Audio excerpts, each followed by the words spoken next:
Okay, we're back with part two of our look at potential Wisconsin offensive line coach candidates. Yesterday, we went through and I picked out a couple up and coming younger coaching possibilities in Austin Bujnak and Alex Huddle, excuse me. And while I can see the benefits of a younger coach, with what we're hearing about maybe some of the issues of why Jack Bicknell was quote unquote reassigned, was maybe he was too much of a player's coach, whatever that means. So maybe a younger guy could be thought of going too much down that road. I don't know. So part of me thinks we need an old drill sergeant type of coach. And we'll get into some of those type of candidates going forward. And two of them that we're going to go through today are what I'm calling direct connections to Luke Fickell. Both of these guys that I'm going to talk about today were on Fickell's coaching staff as offensive line coach during his tenure at Cincinnati. So they are, on paper, the most logical choices to come forward as offensive line coaches. And I think when you look back at the offense that Cincinnati ran, there is enough crossover that I don't think there will be an issue with them coming in and coaching the air raid. If anything, they might be able to bring a different perspective on offensive line play that could make it better within the air raid, not in spite or not because of, but as a new path. So let's take a look at them. So the first candidate I have for you here is Ron Crook. He was the offensive line coach at Cincinnati from 2017 to 2021. When Gino Guidugli was promoted to offensive coordinator in 2022, Ron Cook was not retained. I've looked. I don't know why. I think I can see a connection. We're going to talk about who became the offensive line coach in 2022 in just a second. I don't know if this was personal. I have a feeling it was Gino Guidugli wanted his offensive line coach, and Ron Cook was Mike DeBrock's offensive line coach. Hopefully that's it, because looking back at his tenure at Cincinnati and his overall experience going back into the early 90s, I think he would be a fantastic choice.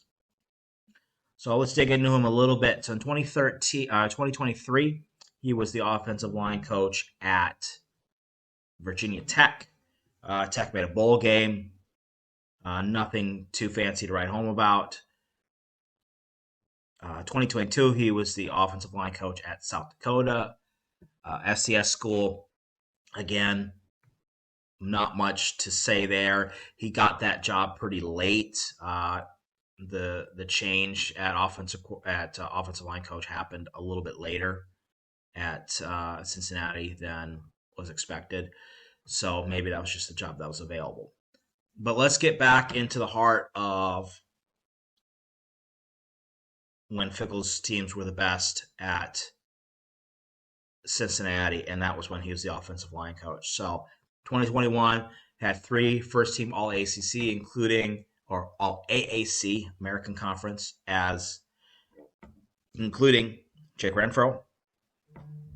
Set a school record in points in a season, led the AAC in yards per carry, was also top 10 in the NCAA in yards per play as an offense, and was 10th in the nation in offensive line efficiency, according to Pro Football Focus, whatever that means.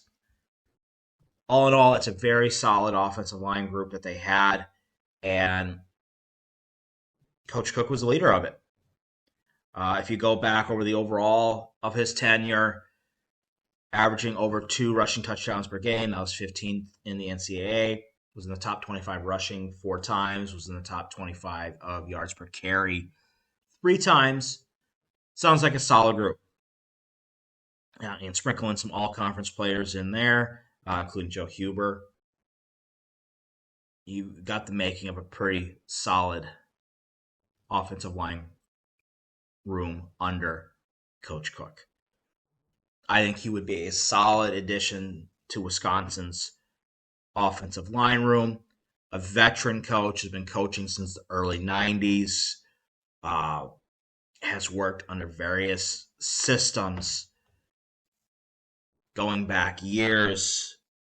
Was at West Virginia, was at Illinois.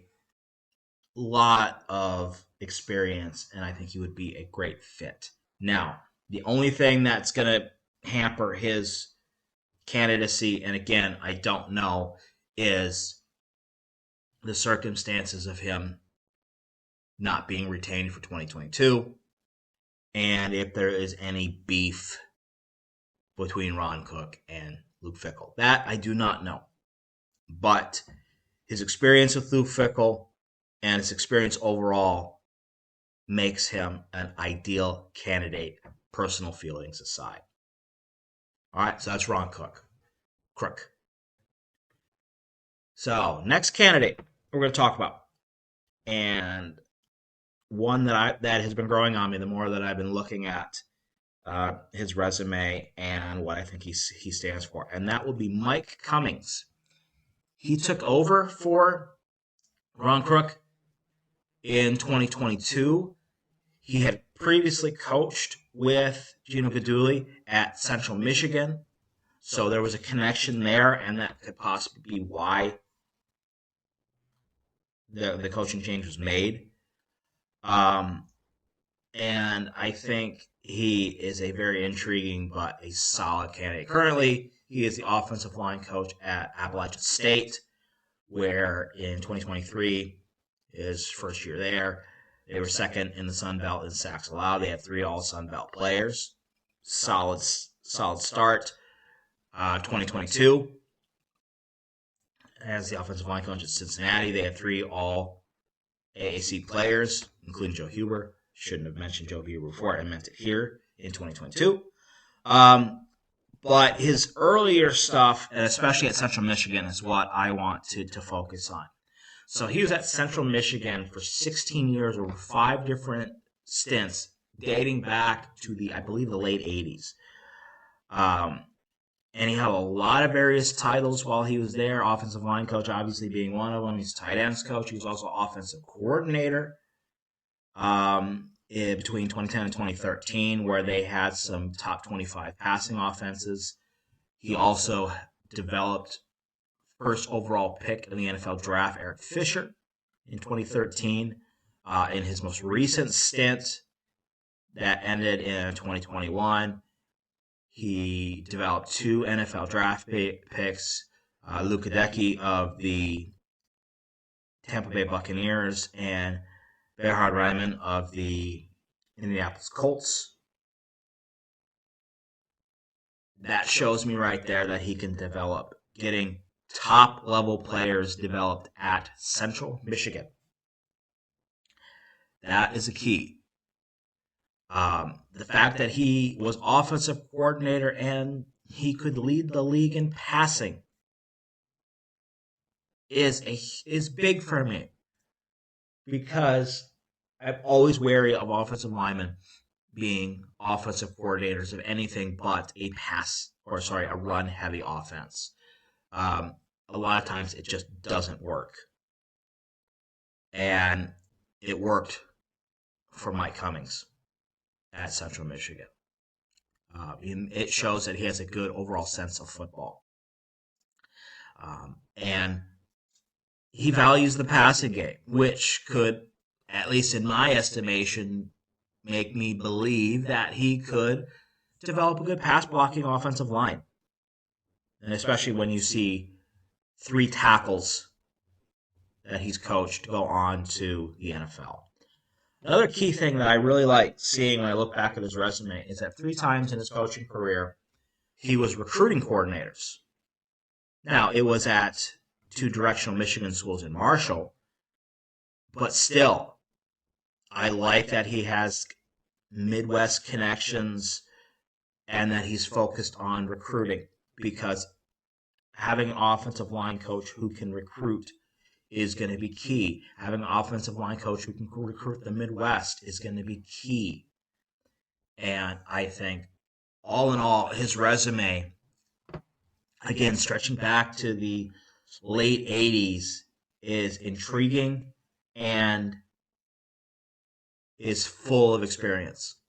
And I think he would be an ideal candidate.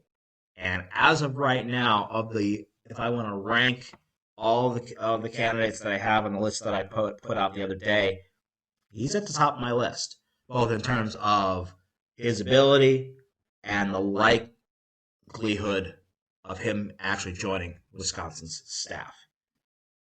So that's where we are. So that gives us two more offensive line candidates for today. And we've talked about four so far.